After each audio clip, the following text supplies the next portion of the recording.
Madali po maluto ang sweet potato.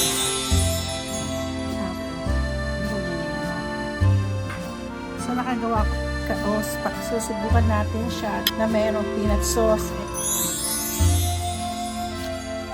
Tap. Tell me how the garden grows, Tita Meriton. Teach me right from wrong. Hello! I'm back! So, gagawa na naman ako ng isang dish which is medyo mahirap, nakakatamad gawin. Pero kung nung kahapon kasi, ayaw ng asawa kong kumain ng pancake na. Sabi niya. Ngayon, sabi ko sa kanya, gusto mo ba ng crepe? So, gumawa ako ng crepe. Ang asawa ko gustong-gusto niya ang crepe kasi may lahing Frances. Ang biyanan kong babae, yung ininuno niya are from France. So, anyway, so gumawa ako ng crepe. Ang pagkagawa ko ng crepe, ginamit ko yung oat milk niya at saka yung butter na yung vegan, plant-based. So, gagawa muna ako ng fillings kasi bukas, ito magiging baon namin sa office. Pero pag gumawa ako ng crepe, gagamitin ko na talaga yung regular milk at saka yung, ito, margarine. So, yun ang gagamitin ko. So, for now, magcha-chop-chop muna ako. Magluluto ako ng, meron tayong carrots, meron tayong green beans. Ay, parang malinis na. So, chop-chopin ko pa rin yan. Tapos, naglalagay ako ng kamote. Tapos, nakalimutan na doon ko nilagay. Meron akong singkamas. Para medyo crunchy-crunchy yung ating pagkain. Singkamas. Tapos, syempre, lalagyan ko pinakamarami dito, base niya, ay ang cabbage. Para medyo, wala tayong So, gagawa ako ng lumpiang sariwa. O, diba? So, magcha-chop-chop na ako. So, magcha-chop-chop po ako. Ano natin to? Ang pagcha-chop ko ng ito, yung beans na to. So, i-chop ko lang po siya ng mga ganitong klaseng Naku, pagtsatsagaan ko talagang ganitong ayan, ganito pong klase. Ayan. Tapos susunod mga singkamas. Ayan, kanina pinakita ko na sa inyo.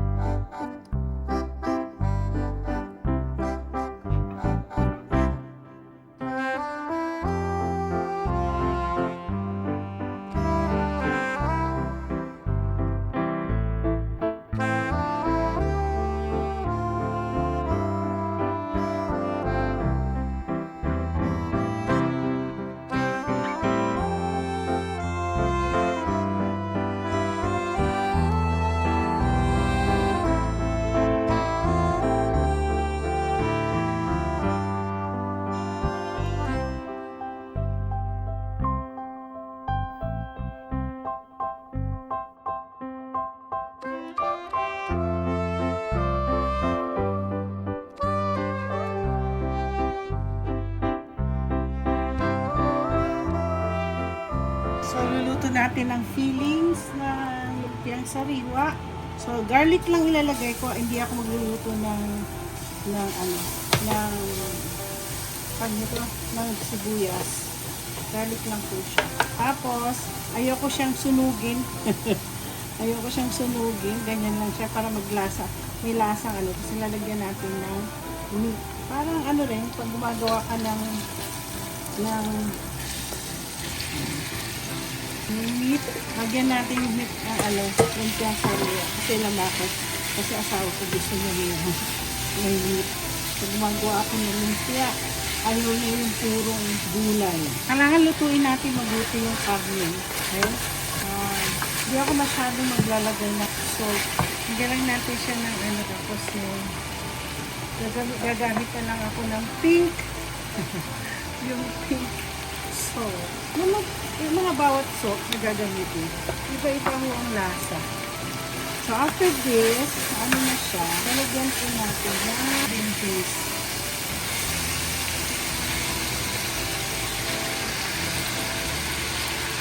Ako, nabulasan ko ito. Pero alam niya, ayoko yung overcook to. Kasi masarap din tong green beans pag malutong-lutong. Gusto ko lagyan sana ng carrots to eh. Kaya lang, parang madami na ang feelings ko. Huwag masyado. Tapos, madali lang po itong lutuin. Ay, alam ko na. Patis pala lalagyan natin ito ng... Ay, hindi. Nor seasoning. Lagyan ko ng konting patis ko. Kaya din na konting patis. Yan. Konti lang. Ayoko na masyadong maangat. So, ilalagay natin. Teka, tingnan ko kung medyo malang ano na yung ano. Kung siya, naku, kailangan ko iluto ito. Mabuti kasi sila pag ganito kailangan lutong-luto. Okay lang sa lutuin natin mabuti yung green beans. Okay. Ako 6:30 na. Niluto natin itong sweet potato po ang nilagay ko. Alam niyo po. Ayan. Tapos, ilagay lang natin. So, nakagawa ko. Madali po maluto ang sweet potato. Ano lang natin siya. Ito na. Gulay lang ho yan. Gulay pa lang ito. Luto na luto. Kasi ayoko ma-overcook siya. Patayin ko na. So, ito po ang magiging silip. Ay, naku, nasunog sa baba. Ay, anyways. Kukunin lang natin yung ano. So, ililipat ko dito para wala siyang ano. Kasi may ano masabaw kasi. So, dapat dry. Pag nilagay natin sa ano. Ayan. Para siyang ano. Kasi bilang. Sana ano, crispy pa yung ano, yung chitong ano, yung itong singkamas at nabi sitaw. Mukhang na ano ko. Over. Ay, nako. Hindi naman. Maganda naman siya. Surviving. Anyways, mukhang maganda rin naman. Tignan yung itsura. Ay, nasunog ka lang sa baba. Ayoko niyan. Ay, ayoko niyan. Aray ko. Ay, nahulog. Masarap. Meron kasing lasa ano eh. Tingnan niyo po. So, ipapaano ko siya. Padadry ko siya. Palalamigin ko. Tapos, ngayon gagawa na ako ng crepe. Okay guys, gagawa na po ako ng flour. Anong crepe? So, chinek ko kung ano. Talagang 1 cup pala. 1 cup lang. Pero, siguraduhin ninyong 1 cup. Tapos, ano natin, isi-sift natin. Ayan. Para refine. Ayan. Para mabilis. Mabilis. Ayan. Tapos, so 1 cup na ano, ito naman, lalagyan natin ng 1 tablespoon ng sugar. Ito yung tinatawag nating ano, ang tawag niya, yung wet. Tapos gagawin na natin ngayon. Yung ginagamit kong sugar, ito ay monk fruit. Hindi po siya sugar, pero pampatamis. So ngayon, 2 eggs. 2 eggs. Dapat sa natin yung 2 eggs natin. So may 2 tayong itlog. 1. Diretso ka agad sa basura. 2. Okay. So, i-mix natin to. Alam mo sa hindi ko to. Ang kailangan ko yung tapos 2 cups ng eggs, 1 cup ng milk. So, gagamitin kong milk. Ito kasi kaya ako ginagamit to. Bukas gagawa ako pero yung regular milk pa sa office. Pero kaya ako gumagawa nito kasi kakainin ng asawa ko. Gusto niya kumahi. Kasi nagustuhan niya yung crepe na ginawa ko. So, tamang-tamang 1 cup na. Tapos na ito. Kikita niyo, diba? Ayan. Tapos, half cup na tubig. Ito, half cup ng tubig. Lagyan natin ng lagyan. Tapos, lagyan natin 1 teaspoon na vanilla. Para masarap. Maganda yung aking vanilla. Watkins. Ayoko bumili kasi ng yung mga generic ba. Ayan. Ngayon, meron po akong isang gagawin. Gagawa po ako ng melted na butter. So, ginagamit ko uli ang butter na to. Yung Earth Balance, vegan po to. Hindi po to dairy. Ito po ay plant-based. So, 2 tablespoon ng melted butter na natin. O yan. Sandali. Gamitin ko itong aking maliit. Ganun lang naman natin.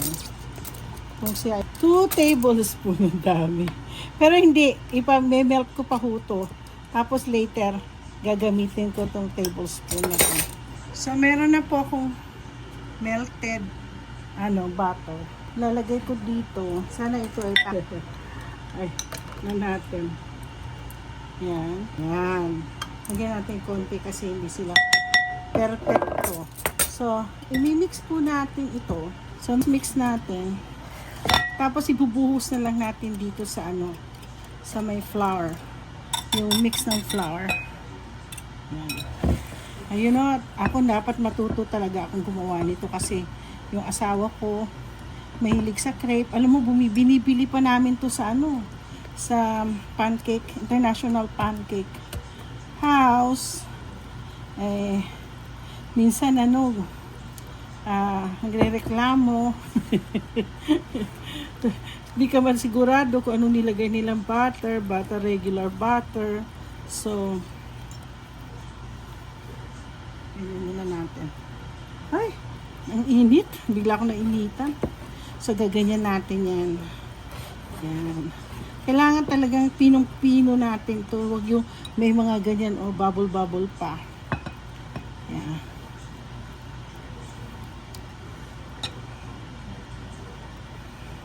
Yung kahapon, ang dami ko nagawa.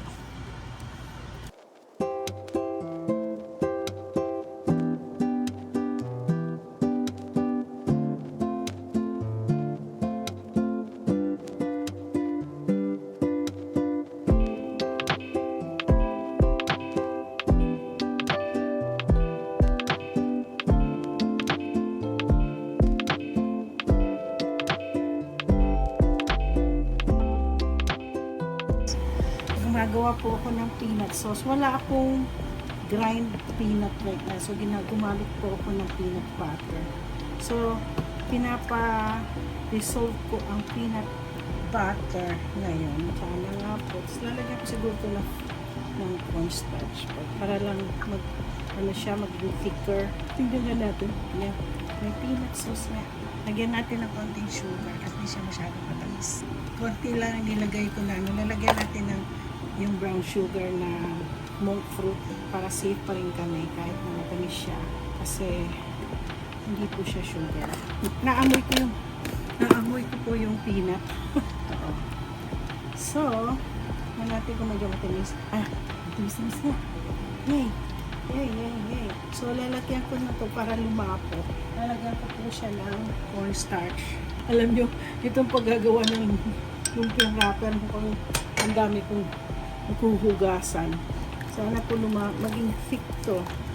Thick po siya. Kaya natin siya maging thick. Ang ganda siya pag thick. Ayan. Ayun na. So, tanggalin po natin. Kita nyo. Thick po siya. Ay! Magkaroon po ng tubig. Na po ako ng lumpia. Fresh lumpia.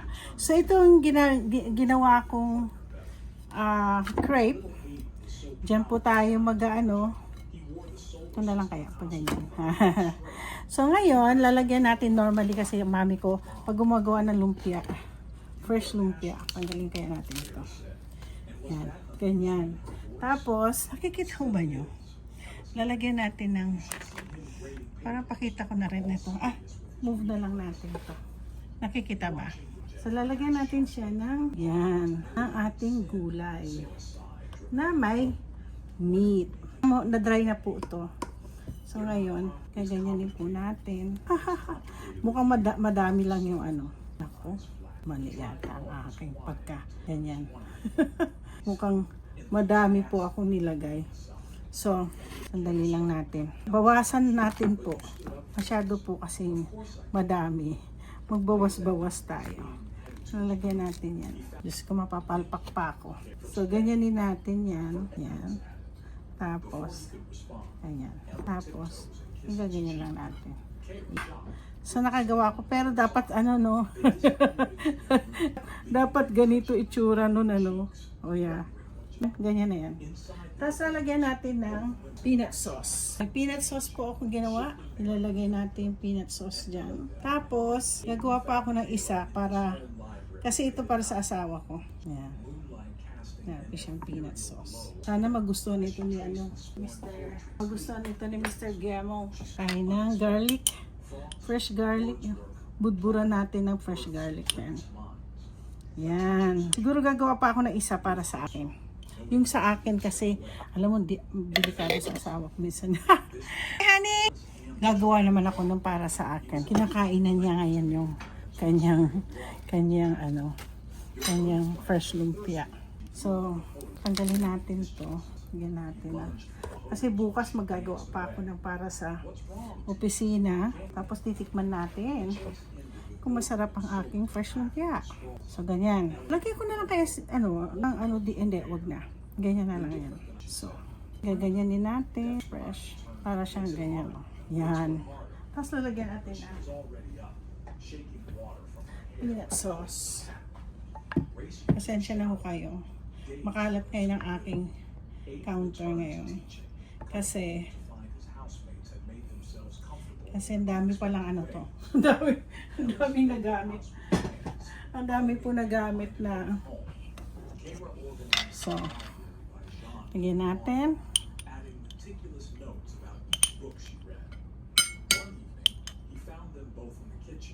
Okay. So, eto na. Titikman natin. Tatatanta. Ay, alam nyo, ganyan natin muna yung aking. Yan po. I-move natin lahat ng mga gamit. At ito na po ang aking fresh lumpia. Okay. Gaganyanin ko na lang. O yan. Yan ang aking fresh lumpia. Kakainin ho natin. So, ito na po ang aking fresh lumpia. Susubukan natin siya. Hindi ko alam kung saan ako mag-uumpisa. At tingnan natin muna yung ating crepe na mayroong peanut sauce and garlic. Sarap. Masarap talaga pag may peanut. May peanut ang fresh lumpia. Ito. Anihin ko siya.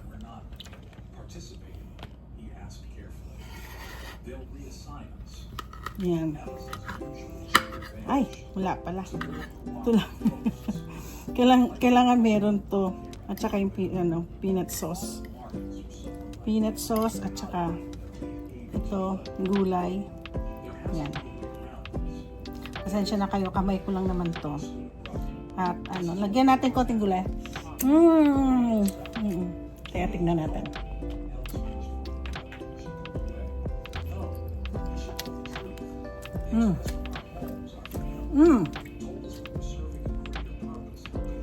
Masarap po siya. Masarap. Tingnan niyo pong ginawa kong crepe. Dami po ako nagawang crepe. Kaya, yan. Naku, durog na. Hindi pa ako nakapag-picture taking. Sana, na lang ng editor. Ang sarap. How do you like it, sweetie? Ang gustuhan daw niya. Alam niyo kasi niyo, hindi masyado matamis-tamis kasi ang ginamit ko yung sugar, yung monk fruit. So yun lang nagbibigay ng pero definite. You like it a lot? Exactly.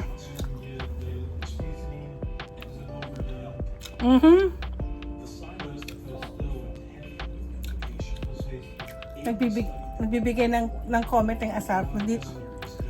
Sabi daw niya, even the sauce, you like the sauce? Anyway, don't forget to like and subscribe sa aking fresh lumpia.